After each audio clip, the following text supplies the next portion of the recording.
آج خواجہ آصف نے عمران خان سے سہیل آفریدی کی ملاقات نہ کروانے کی بڑی وجہ بتا دی، لیکن ہے وہ بڑی حیران کن قسم کی منطق۔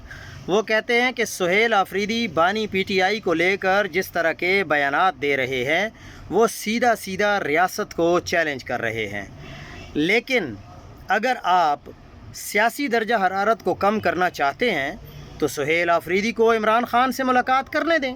شہباز شریف نے بھی تو کہا تھا کہ میں دیکھتا ہوں کہ میں کیا کر سکتا ہوں، ایون کہ انہوں نے تو یہ بھی کہہ دیا تھا کہ میں پوچھ کے بتاتا ہوں۔ لیکن اگر ایک وزیر اعظم ابھی تک ایک ملاقات نہیں کروا سکا تو پھر یہ آپ کس قسم کی منطق پیش کر رہے ہیں کہ وہ شعلہ بیانی کر رہے ہیں اور وہ زہر اگل رہے ہیں، وہ ریاست کو چیلنج کر رہے ہیں؟ تو آپ ان کو ان کے لیڈر سے ملنے دینا۔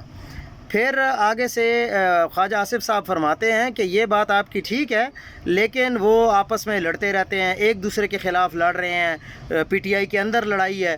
بھائی آپ کو پی ٹی آئی کے اندر کی لڑائی سے کیا مطلب ہے؟ آپ کا ایک صوبے کا چیف منسٹر ہے، 4.5 کروڑ عوام کا نمائندہ ہے، اس کو آپ اپنے بانی پی ٹی آئی سے ملنے دیں، بات ہی ختم ہو جائے گی۔ لیکن اگر آپ یہ ضد کر کے بیٹھیں گے تو پھر ہو سکتا ہے ادھر سے بھی ایسا ہی جواب آئے گا۔ جس دن آپ لوگ تھوڑی سی کولنس دکھائیں گے، کیونکہ اس کا حق ہے، ہائی کورٹ نے اس کو کہہ دیا ہے کہ آپ جا کے اپنے بانی پی ٹی آئی سے مل سکتے ہیں، لیکن آپ پھر بھی نہیں ملنے دے رہے، تو پھر وہ سہیل آفریدی صاحب اور کیا کریں؟